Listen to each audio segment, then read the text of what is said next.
2023年度4大旗舰票选环节已经全平台开启，截至发稿共收到投票254867张。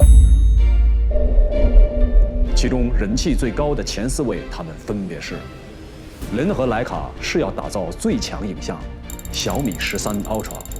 我不是手机，我真徕卡。小米13 Ultra 是一款大家都期待已久、激动人心的作品，所以这款影像旗舰同时也是一款顶级的科技旗舰。无论世界变化，全球销量说话，三星 Galaxy S23 Ultra 必定天下。Combining powerful performance and an outstanding S Pen with a best-in-class camera. The Galaxy S23, our best Galaxy SUVs ever. 钛金属真的钛 ，iPhone 15 Pro Max， 谁能挑战我？ Our Pro models represent the very best of Apple innovations. These are the best and most capable iPhones we've ever made. 卧薪尝胆，强势回归，华为 Mate 60 Pro Plus， 失去的我要拿回来。我们华为一直致力于用科技创新，为消费者带来极致的用户体验。我们的产品已经上市广受大家的喜爱和信赖。我们正在加班加点的紧急的生产，遥遥领先。2023年度科技美学4大旗舰对决，现在为您呈现。嗨，大家好，我是拿岩，欢迎来到科技美学。本期呢，就是大家期待已久的2023年度科技美学4大旗舰对决。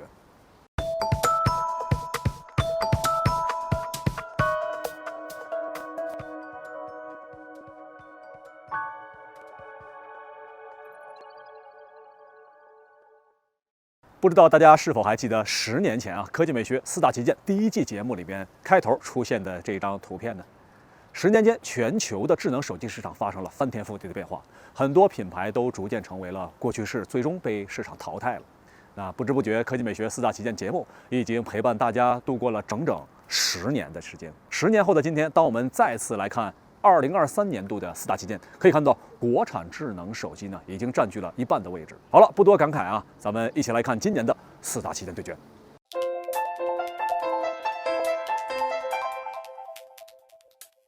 先看4台机器的规格以及售价的方面，三星可选的组合最多，从8+256到最高12+1T 不等，一共4种规格。而入选的华为 Mate 60 Pro Plus 起步内存呢就达到了16+512的组合，当然这也是为了和 Pro 版本做区隔。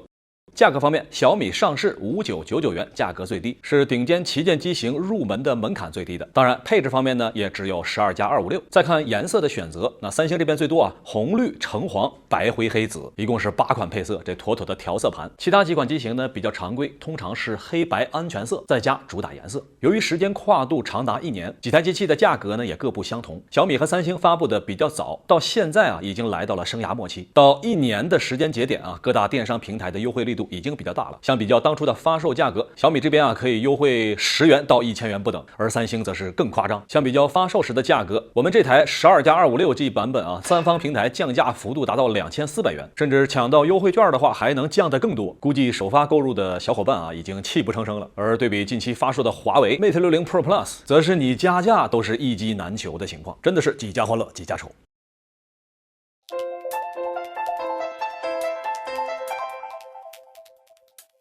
来看包装配件，相比较多年前的旗舰机型豪华包装配置，这2年各家的包装呢主要突出就是一个环保。那相对来说呢，国内厂商考虑的还是更加人性化一点，最常用的贴膜以及保护壳都不需要你单独购买了，到手就用，主打的就是一个省心。对比巨头屏幕上这张纯色的贴膜，如果换成透明的屏幕贴膜，是不是会更环保一些呢？当然了，三星向来会在边框来贴膜，这是祖传的好习惯，还是值得表扬的。来看4大旗舰的数据线，其实也是各不相同，大有文章国产2大巨头华为和小米采用的都是 USB-A 接口私有协力的6安数据线，而苹果、三星呢都是双 C 口的数据线。其中呢，苹果还采用了编织线材，这个耐用程度相比较于早前苹果的数据线那可高了不止1点半点。另外呢，华为的数据线明显会更粗一点，视觉上最细的呢是三星的数据线。当然需要注意，根据我们之前的详细测试华为这一套充电组合是不能给 iPhone 进行充电的，所以如果你有2台旗舰手机但是想准备一套充电设备，要考虑它的兼容性。具体兼容性的表格，大家可以看一下我们的统计，这么详细的统计，换你一个赞不过分吧？最后看一下长度。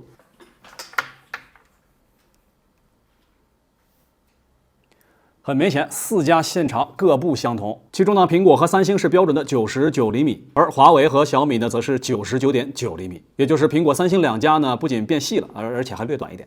其他部分的三星由于是原 Note 系列改名而来，所以呢还有一根触控笔，而普通用户最需要的保护壳以及充电器，这2大国际巨头啊都环保掉了。对此我只能说，你不带配件也行，能不能把这个价格给我去掉呢？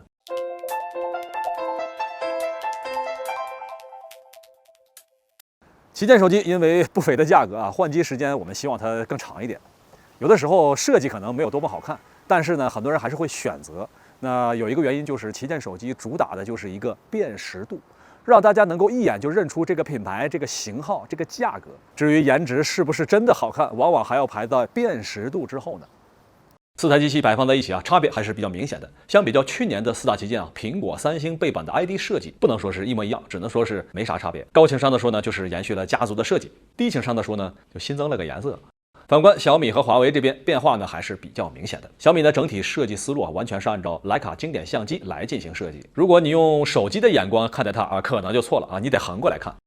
金属边框延伸到了背板处，在增加机身强度的同时呢，整机啊更像相机，也是尝到了之前徕卡联名带来的好处。估计 Ultra 以后的外观设计那更是离不开相机了。高规格的摄像头呢，也让机身和镜头凸起了不少。实测机身厚度达到 9.37 毫米，镜头最高处和背板最低处啊相差了居然达到 5.8 毫米。这也是4台机器凸起最明显的那一台，这也导致机身上半部分呢多出了一部分的阶梯，侧面看起来啊感觉呢还是有点夸张。当然啊，毕竟是一台可以打电话的相机，所有的设计啊都要给更高规格的传感器让路。当做相机的话，这个厚度就可以理解了。而再看机身最薄的华为，还不到8毫米，拿在手里啊就是一个字薄，薄到领先的薄。华为呢在延续标志性的对称基因方面啊，镜头部分呢设计很像是当年经典 Mate 40星环设计，只不过是放大了。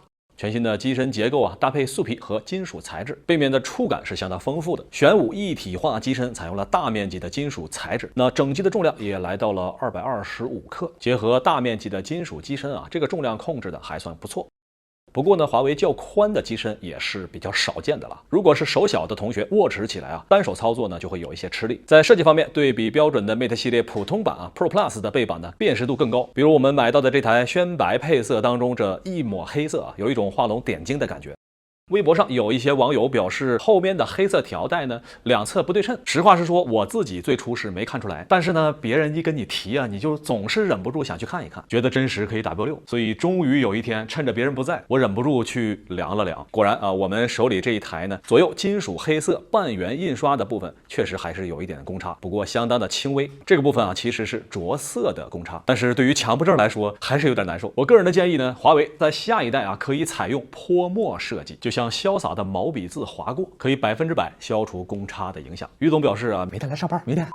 这边小米和华为呢都采用了素皮加金属的设计。抗污能力方面，我们使用马克笔、白板笔来涂画。2台素皮机型呢都是可以使用干布擦拭干净。其中啊，小米的素皮质地相比较华为这边会更柔软一些，再搭配科技纳米皮，更容易清除缝隙之间残留的污渍。苹果呢依旧是一体化成型的磨砂玻璃，居中的 logo、矩形的摄像头模组。对比前代最大的区别其实是采用了钛金属边框，相比较不锈钢边框啊，整机的精致感呢其实略有下降。毕竟不再高亮了嘛，但是呢，本次平直边框采用了更大的弧度处理，使得整机的手感啊提升确实非常明显。我终于不会再吐槽它割手了。而钛金属本身呢，在增加强度的同时，重量呢也是下降明显的。实测整机重量只有221.5克，居然是4大旗舰当中最轻的，实在是让人刮目相看。三星 S23 Ultra 方正的设计，背板和前代的 ID 设计是保持一致，镜头凸起呢也是4台机器当中最低的。磨砂的背板采用了环保材料，你猜是什么材料呢？整机最大的变化啊，就是边框呢由原来的弧面设计改变了更趋近于平直的设计。这个改变实在让人有点奇怪。唯一能说服我的目的呢，可能就是要物理消除正面的黑边，或者说平直的边框拿起来更稳一点。至于我更看重的手感啊，只能说是一般。当然，从最新的爆料来看啊，三星的 S24 Ultra 将会更加的平直。曾经曲面屏幕的引领者啊，如今回归平直，你是否认可呢？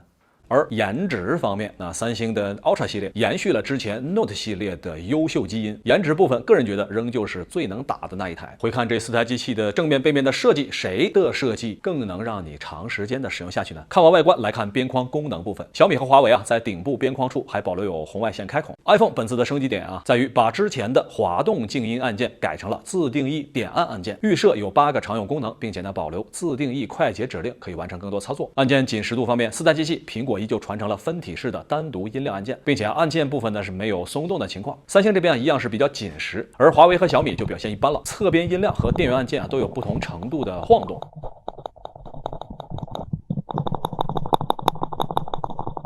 至于很多强迫症同学关注的边缘缝隙部分，我们手里买到的这4台零售版的机器实际表现都是不错的。其他方面啊，4台机器呢都是双卡设计 ，SIM 卡的位置除去侧边设计的苹果三星呢是将麦克风和 SIM 卡槽安排在了同侧，为了防止你插错，内部呢做了 L 型防呆处理。而在扩展方面啊，目前呢也只有华为支持 SIM 卡再配合 NM 内存卡扩展手机的容量。经过几年发展 ，NM 卡的价格也是越来越便宜了。那4个字你可以打出来了。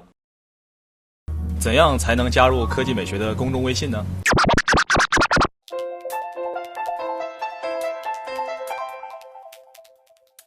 来到4大旗舰对比的第一个重点，屏幕部分。首先，息屏状态下一体性保持的都是不错。屏幕大小方面呢，华为尺寸是 6.82， 其实比看上去很大的三星的实际尺寸还更大一点。这也是因为比较圆润的4微曲面设计，从视觉上呢一定程度减小了整机的大小。上下手势滑动起来呢，也和左右手感一致，是比较舒适的。小米这边20:9的双曲面屏幕，配合比较大的2角的方案，让屏幕比例看起来更加修长。屏幕最小的是苹果了，只有 6.7寸。屏幕2角更小的三星呢，整体是显得更加方正，视觉的震撼程度毋庸置疑。而实测垂直视觉屏占比啊，也是4台机器里最高的，达到了 90.7%。4款机器的屏幕形态是各不相同。苹果呢祖传的3D 结构光，让屏幕形态从原来的刘海变成了如今的药丸啊，灵动岛。灵动岛交互的加入啊，让大家对于苹果的药丸吐槽的就没那么锐利了。比如直观的看到后台正在运行的程序。当然啊，灵动岛的交互级别呢，永远要大于其他的应用。那现阶段一些没有适配的游戏啊，在下方叠加游戏按键的时候，就会遇到无法触发的现象，还是要等待厂商更新。与其他3家都不同，华为居中3开孔设计，正面呢 3D 深感摄像头组件的加入，让解锁的速度更加快捷，并且呢，针对于前置区域啊，还有隔空手势操作、主动亮码等一系列的玩法。不过呢，目前鸿蒙系统啊，暂时呢还是以左上角的胶囊显示正在运行的程序信息。除了合并开口以外呢，目前并没有针对3挖孔区域推出单独的玩法。来看屏幕参数，小米13 Ultra 呢使用的是华星光电的 C7 发光材质，峰值亮度提升很明显。苹果这边依旧是三星独家定制，像素排列呢和前代是没有明显变化。华为 Mate 60 Pro Plus 屏幕供应商啊目前保密，我们只是猜测一下，可能是京东方。而三星这边依旧是自家顶级的 M 系列。具体到像素排列方面，从子像素排列你可以看出，苹果和华为的像素排列呢很像。放大来看啊，华为的蓝色像素4边切角还是有一定的区别。这2年大家基本上不再讨论哪一种屏幕像素排列更好了，因为旗舰的选择都是如此。在分辨率以及像素密度方面，小米和三星的分辨率呢都达到了 2K+ 以上，配合更高的密度，在日常显示文字的精细程度上啊是比较占优势的。在显微镜下呢，你可以看到网格交界的位置，三星每一个子像素亮度控制的都是非常优秀的，边界很清楚，棱角分明。当然啊，这些在肉眼状态下是很难看出明显差别的。除了显示清晰，亮度呢也是大家非常关注的地方。首先呢，在全屏显示白色图片的时候，苹果的手动亮度是最高的，屏幕的5块分区平均亮度呢是861，其次呢是华为的587。三星和小米啊，在默认模式和设置下，5块分区的平均手动亮度都是513。只看这个成绩啊，肯定会有不少小伙伴感到有点疑惑，这三星的屏幕表现也一般呢。别着急，以上测试呢都是出厂的时候我们不做任何调整的情况下，默认色彩模式的表现。而当我们开始切换各台机器不同色彩模式的时候，那屏幕最高亮度呢其实都会有变化的。其中，华为在调整为鲜艳模式的时候呢，分区平均亮度可以提升到627，相比较默认模式下会提升40尼特。而小米和三星呢，在亮度设置里可以单独选择阳光模式以及额外亮度。三星呢，在开启额外亮度之后，手动分区平均亮度就达到了810尼特，相比较默认模式呢，直接提升300尼特左右，简直就像换了一块屏幕。我们分别选取各台机器各种模式下最高的亮度，再次做一遍对比。那这回呢，全屏显示白色图片的时候，手动亮度从高到低分别是苹果、三星、华为以及小米。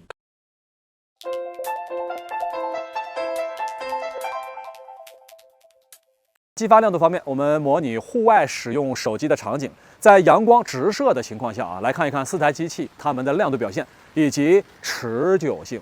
那测试之前，咱们不妨先回顾一下上一次4大旗舰对决当中这4家的表现。去年的测试结果还是让人相当的惊讶，并且印象深刻的。苹果的表现只能用一骑绝尘来形容。当时也有同学表示，户外工作就用苹果。测试完成之后，我们也做了分析。实际上，上一季4大旗舰的屏幕的峰值亮度都是很高的，只不过各家呢在应对户外强光环境下的自动亮度策略有所不同。苹果明显更加准确，而其他3家的自动亮度算法显然是需要修正的。那么在苹果领先了1年的情况下，今年你猜一猜各家旗舰机型能否翻盘呢？给大家3秒钟时间啊，你来猜一猜本次4大旗舰的户外屏显表现谁更好？我们直接来看户外测试。今年的4台机器的亮度表现非常直观，苹果表现非常一般，甚至在测试过程当中啊，我们很多同学都认为苹果是不是忘记开启自动亮度调节了？这里呢，我们反复的测试，多次的调节，甚至重启了好几次，并且呢，隔了几天又再次进行测试，那结果都是一致的。实际测试结果就是小米亮度最高，在户外呢最高达到1370，三星其次达到1210，华为1142，最后是苹果1073。那对比去年的4大旗舰啊，小米今年的进步呢是格外的明显啊，其次是华为。那这才1年的时间啊，咱们国产厂商的屏幕的亮度优势开始逐渐的显现，而国际巨头苹果啊，去年表现非常的优异，但是今年就更像是原地踏步。当然了，这里测试的呢是普通的日常使用场景，如果是在显示 XDR 这种特殊内容的时候，各家测试结果又会有所不同。光看屏幕亮度啊，肯定不够，还有一个指标就是可以持续多长时间。这里我们继续统一测试条件，统一照射亮度，一起来看测试的过程。这个环节呢，除了考量高亮度的持续时长啊，还要考量机器发热降低亮度之后，谁的亮度更高一些。通过测试，在26度的环境下，华为的持续时间呢很短，激发亮度呢可以维持3分钟左右。接着是小米啊，比华为多出30秒。三星作为传统的屏厂啊，1000尼特最高激发亮度呢，也仅能够维持5分40秒左右。表现最好的则是 iPhone 了，激发亮度维持的时间最长，居然可以达到12分钟。看起来呢，苹果今年虽然不是最强的，但它却是最持久的。请你来做选择题吧，一边是更高，一边是更持久，是你的话会选择哪一个呢？这个环节啊，华为的表现虽然不是很理想，但是通过测试，你可以看到，在大家都降了亮度之后，20分钟内啊，华为的亮度呢是4台机器当中最高的，保持在490尼特左右。就好比太阳直射在车里啊，我们可能常会用手机去导航。那华为呢，在20分钟之后，依然可以以490尼特的较亮的亮度啊，去看清它的内容。其次呢，才是苹果，而三星这边300尼特的亮度，如果是在室外就会显得非常暗了，更何况小米最后定在了240尼特上下，那室外要想看得清楚就很困难了。最后呢，我们再来看一下厂商通常会作为宣传重点的局部峰值亮度。在强光刺激下6%的窗口，局部峰值亮度方面，苹果呢是遥遥领先啊。这次呢区域峰值亮度啊可以达到夸张的2300尼特以上。其次呢是小米的1980，无限接近所宣传的2000尼特。华为表现一般，只有1780。在色彩显示方面啊，我们测试了4台机器在各个预设模式下的屏幕色温，其中呢，小米3种模式的色温啊都是7000以上。按照第6的标准呢，屏幕整体更偏向冷色。其他3台机器的默认模式里边呢，都是在6500上下来调整。来问大家，你日常的话更倾向于冷色屏幕还是暖色屏幕呢？打1打2，看一下同学们的选择。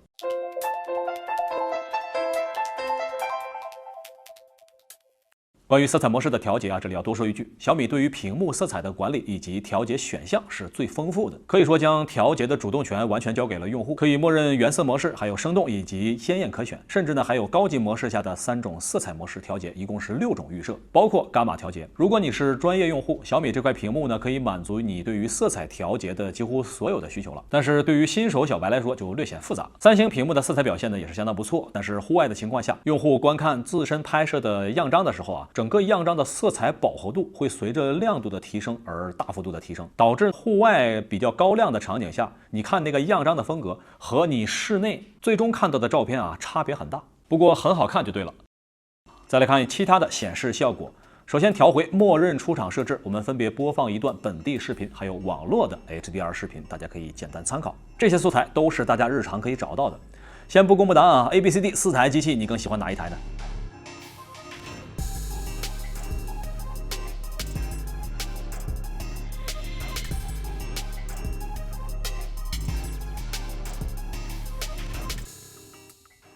首先呢，播放本地 HDR 视频的时候啊，华为自带播放器解码特殊格式的时候会出现一些轻微卡顿。在色彩显示方面，国产机型的屏幕和顶级屏幕的距离是越来越近了，特别是华为在色彩较为浓烈的场景下，基本很难看出差别。而高光细节，比如说天空的云彩部分啊，有一些过曝。小米默认的状态下呢，会有意的提升对比度，但皮肤的质感以及夜色的差别还是比较明显的。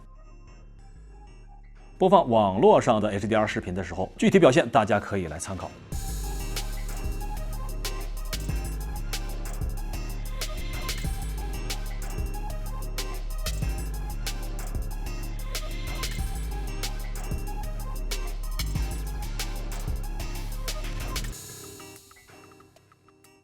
屏幕刷新率方面，4台机器最高都支持120赫兹的高刷新率，而且呢支持动态智能调节。小米的选项里啊有针对单独 App 开启高刷的选项，这样对于刷新率的调节呢就更加完善了。屏幕触控体验方面，4台机器的摄像头区域啊都是可以触控的。另外呢，我们还模拟下雨天或者是刚刚洗完手去操作手机。那目前各家的表现都还不错，只要不是大面积的水流覆盖屏幕啊，都是可以准确操作的。还有就是大家关心的护眼部分，来看参数，那苹果依旧是480低频的 PWM 调光，而隔壁的三星啊居然只有240赫兹。作为行业的上游屏幕厂商，只能说是够人性。小米和华为这边啊，显然更符合日常人们的用眼需求，其中小米最高达到1920，而华为则是1440。来问大家，你会经常在晚上闭灯的情况下长时间看手机吗？即使是护眼，小米和华为采用的方案也不相同。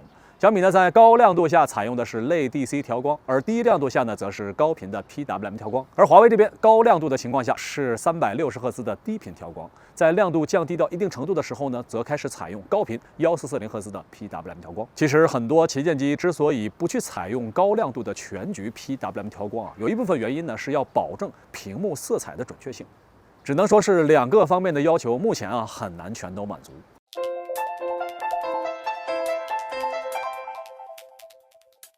看一看电话的本职工作——通话。4台机器里啊，苹果、小米都是顶部独立扬声器。好处呢，就是扬声器和听筒啊分别拥有单独的音腔。华为和三星呢是扬声器集成听筒方案，并且呢实测扬声器大小方面，小米的声音会更大，与其他3台机器啊拉开了比较明显的差距。其次呢是华为、三星以及苹果。来听一听实际播放的效果方面，这里呢我们首先将音量调回到统一的大小。这里不公布答案，你觉得谁听起来的感觉更好呢？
通过测试啊，小米的中高音的部分啊是比较突出的，层次分明，但是呢低音部分略微有点欠缺。华为和三星的整体表现比较均衡一点，华为的低音部分表现的层次感呢不像三星那么分明。苹果的优势呢还是在于低音，始终是比较浑厚的，最近2-3年的表现都是如此。但是呢相比较前几代啊就没那么惊艳了，这一代的进步呢不太大，但是质感仍旧是很突出的。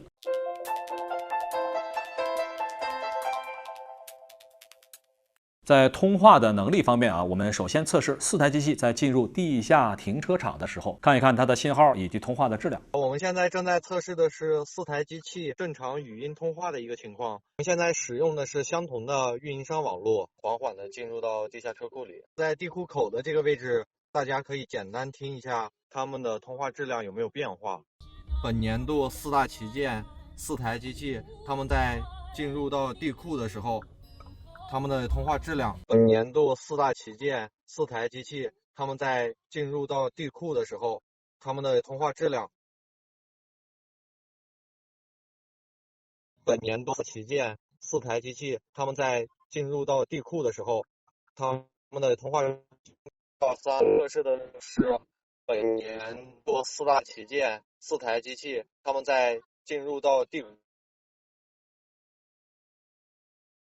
好，我们现在可以看到这边苹果已经没有信号了，它这边电话已经没有办法再接通了。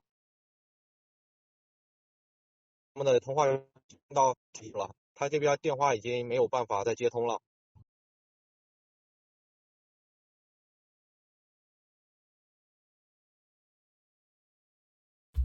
现在我们再次拨打苹果之后呢，苹果还是可以正常通话的。现在我们再次拨打苹果后呢，苹果还是可以正常通话的。现在我们再次拨打苹果之后呢，苹果还是可以正常通话的。现在我们再次拨打苹果之后，苹果还是正常通话的。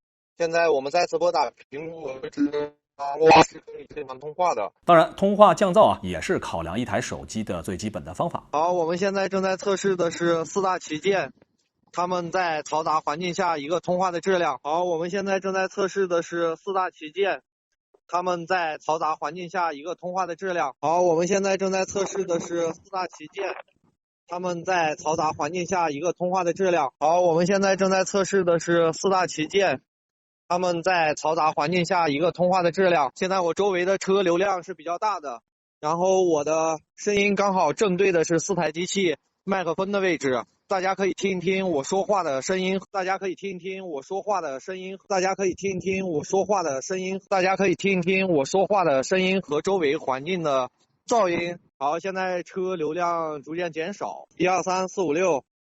那通过测试呢，苹果的降噪表现是最好的，对于噪音的处理呢很干脆。当然，降噪的同时也会降低通话的语音，也就是需要你放得更大声。这个环节华为的表现不是很理想，降噪效果比较差，尤其是面对比较大的风的情况下，机器呢没有进行较好的处理，导致风噪会随着语音共同的传送到接听端，影响通话的听感。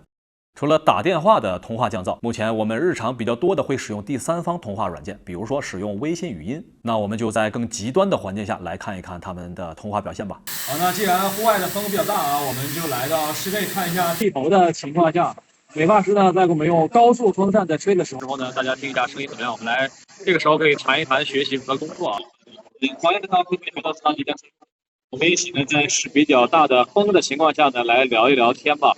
3.14-15926不知道你能否重复一下我说的数字呢？3.14-15926不知道你能否重复一下我说的数字呢？3.14-159263.14-15926不知道你能否重复一下我说的数字呢？接着我们加大难度模拟日常吹头发的场景，甚至装修的场景。好了，那么室内比较安静所以呢我们来到一些装修的场景不知道您有这种情况，正想睡午觉，突然邻居装修；正想学习工作突然隔壁就改房间。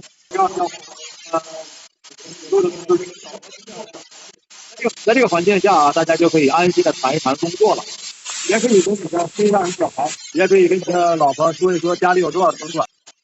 老婆，你听一下我的银行卡：3.14-15926-12345678910。不知道大家听谁的声音，大家听一下。好，完成。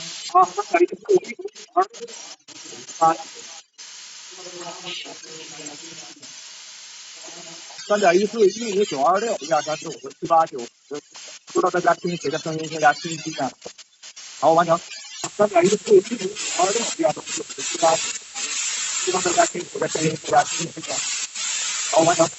在极限环境下测试呢，苹果、三星、小米虽然都还是有一些干扰，但是整体表现还可以，甚至在极端的角磨机超大噪音的情况下，依旧可以听到声音。华为在这个环节呢，还是表现一般。我们推测应该是和华为的硬件结构有关。注意看，华为在背部还有一枚额外的麦克风，也就是说，相对于目前市面上主流的双麦克风通话系统，华为采用的是3麦克风，而且毕竟是刚上市不久的机型推测是微信呢还没有对于3麦克风系统呢进行适配和优化。关注一下我们的频道下个月咱们再来测试一下，看看结果如何。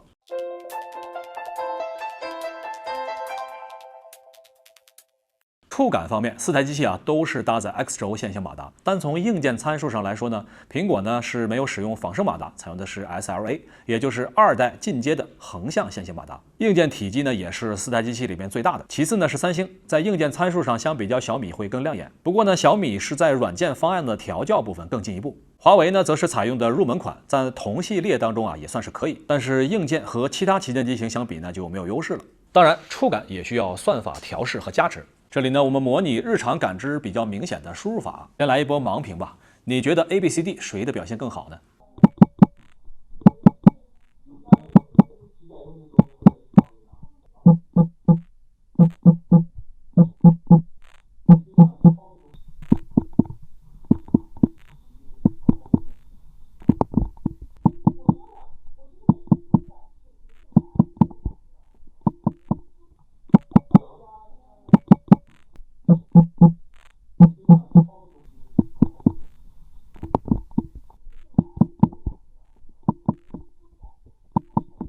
大家能够感觉到4台机器里面，如果使用自带输入法的时候呢，三星以及苹果的触感表现很好，段落感很足，没有多余的震感。而如果调整为第三方的输入法，那小米的触感调节呢是最为舒适的，其次是苹果、华为以及三星。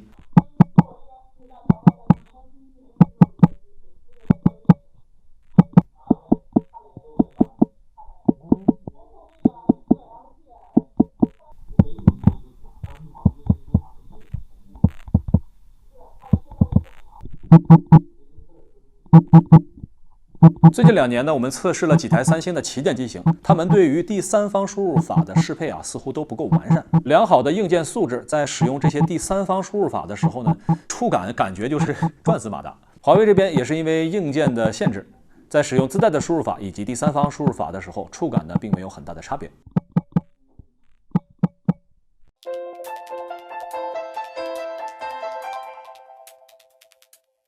那看到这里啊，本年度4大旗舰上篇的内容就先到这儿。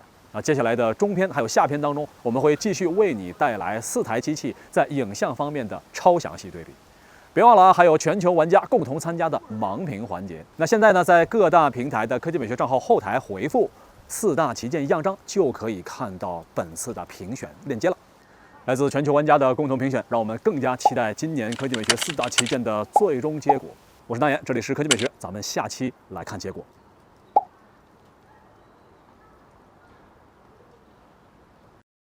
怎样才能加入科技美学的公众微信呢？